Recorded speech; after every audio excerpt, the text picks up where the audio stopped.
السلام علیکم پیارے دوستو، آج جو میں واقعہ آپ کے ساتھ بیان کرنے جا رہا ہوں، اس واقعے کا موضوع ہے کنواری حاملہ۔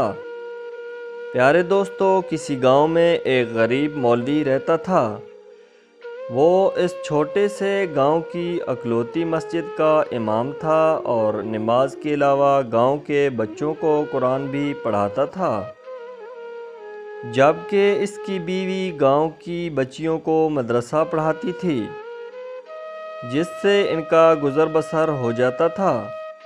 ان کی ایک ہی بیٹی تھی جو کہ بہت خوبصورت تھی۔ اس کی خوبصورتی کے چرچے دور دور تک پھیلے ہوئے تھے، اور یہی بات گاؤں کے چودھری صاحب کے بیٹے تک بھی پہنچ گئی۔ اس نے موقع کی تلاش شروع کر دی کہ کسی طرح ایک بار اس حسین لڑکی کو دیکھ لے۔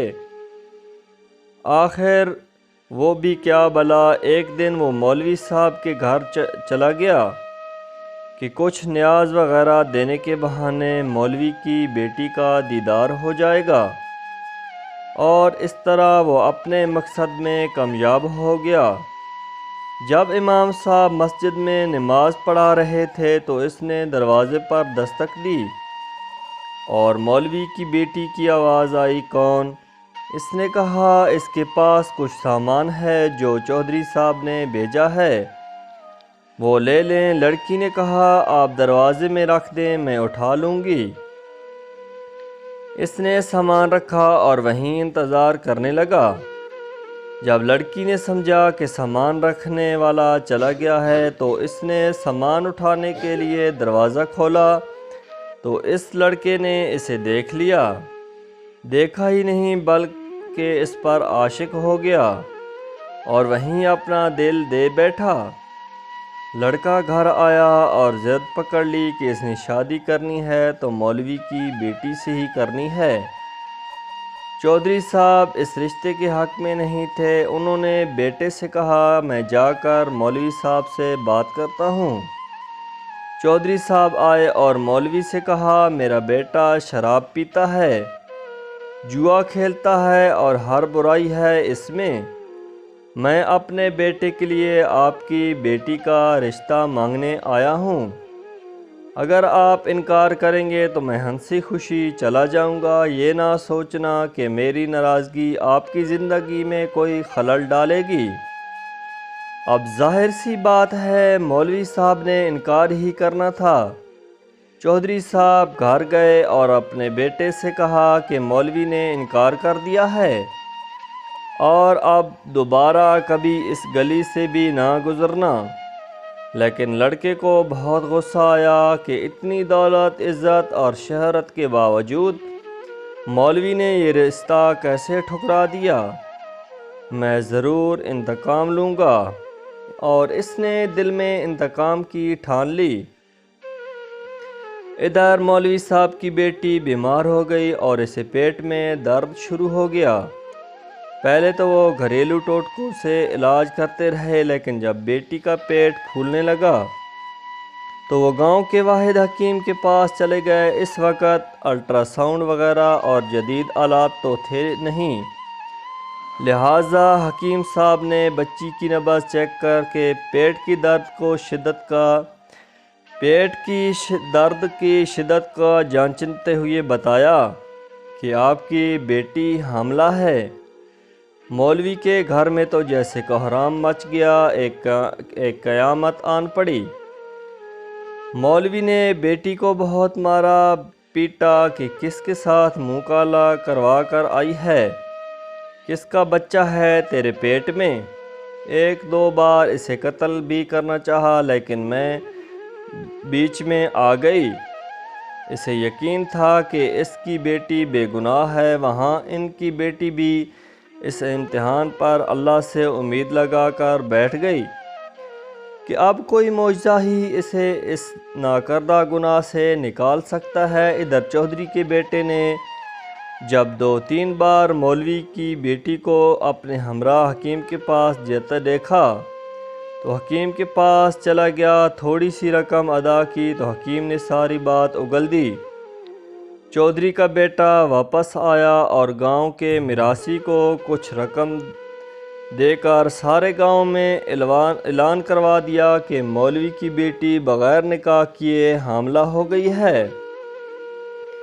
गांव की औरतें मौलवी के घर आने लगीं और पूछने लगीं कि ऐसा क्या हो गया कि बेटी को ये गुनाह करना पड़ा, इसकी शादी क्यों ना करवा दी, किसके साथ मुंह काला किया। गर्ज जितने मुंह इतनी बातें। गांव की पंचायत ने मौलवी साहब से इमामत वापस ले ली और इन्हें 1 माह तक का वक़्त दे दिया कि वो अपनी रहाइश का बंदोबस्त किसी और गांव में कर लें। गांव वालों ने भी अपनी बच्चियों को मौलवी की बीवी के पास भेजना छोड़ दिया। हर तरफ से मौलवी साहब परेशानियों में घेरे जा चुके थे, इन्हें कोई रास्ता दिखाई नहीं दे रहा था। एक दिन वो परेशानी की आलम में बैठे थे कि दरवाज़े पर दस्तक हुई।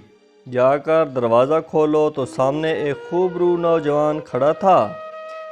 अंदर आने की इजाज़त तलब की तो मौलवी साहब परेशानी के आलम में कुछ सोचने लगे। लड़का समझ गया कि अपना तारुफ करवाया और मैं आपका शागिर्द बचपन में आपसे कुरान पढ़ा है, फ़लाँ शख्स का बेटा हूँ और बराबर वाले गांव से आया हूँ। मौलवी साहब ने पहचान लिया और इसे अंदर ले आए। इसने अपने आने का मकसद बताते हुए कहा कि इसे मालूम हुआ है कि आपकी बेटी के साथ ये माजरा पेश आया है। मज़ीद बताया कि वो शहर से हिकमत का कोर्स मुकम्मल करके आया है और गांव में हिकमत खाना बनाने का इरादा रखता है, लेकिन आते ही इसे इस बात का इल्म हुआ तो इसे यकीन नहीं आया कि यह वाक़या सच है और वो इसका राज मालूम करने पहुंच गया। मौलवी साहब को भी कुछ उम्मीद से नज़र आने लगी।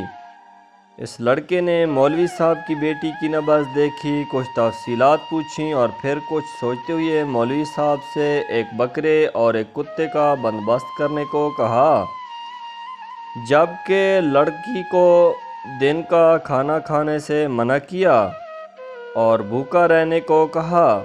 इसकी बात पर अमल करना पड़ा। मौलवी साहब और करते भी क्या, डूबते को तिनके का सहारा। रात तक सारा बंदोबस्त कर दिया। लड़के यानी हकीम ने गांव की कुछ मुअज़्ज़िज़ औरतों को भी बुलवा लिया और इनसे बकरे का गोश्त पकाने को कहा। जब गोश्त पक चुका तो इस लड़के ने लड़की से कहा कि पेट भर कर गोश्त खाए। लड़की भी सुबह से भूखी थी, जी भर कर गोश्त खाया। जब लड़की ने गोश्त खा लिया तो इस वक़्त तक महल्ले के कुछ मज़ीद लोग भी मौलवी के घर के बाहर जमा होना शुरू हो गए। यहाँ क्या माजरा चल रहा है? इस लड़के ने मौलवी साहब की बेटी को बुलवाया और दूसरे कमरे में ले गया जहाँ इसने पहले से कुत्ता ज़बह करके रखा हुआ था।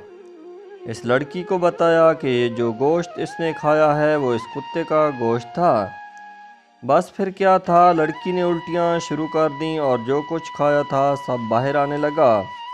कुछ ही देर में इस लड़की की पेट से उल्टी के ज़रिए एक मेंढक भी बाहर निकल आया, जिसे सब महल्ले वालों ने अपनी आँखों से देखा। जैसे ही मेंढक बाहर निकला, लड़की को कुछ सुकून सा महसूस होने लगा तो वो लड़की कहने लगी कि इस लड़की ने किसी नदी या दरिया का पानी पिया था। इस वक्त छोटा सा मेंढक का बच्चा इसके हलक के ज़रिए पेट तक जा पहुंचा।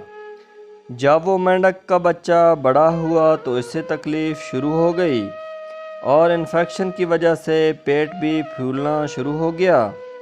गांव के सब लोग इस लड़की की ज़ियानत और हिकमत देख चुके थे और इस लड़की की पाकदामनी भी सब पर वाज़ह हो गई।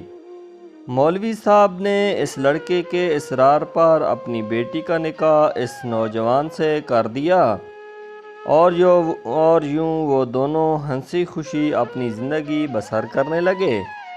प्यारे दोस्तों, कैसी लगी मेरी आज की ये वीडियो? इसी तरह अच्छी और प्यारी सी वीडियोस देखने के लिए मेरे चैनल को सब्सक्राइब कर दें। अल्लाह हाफ़िज़।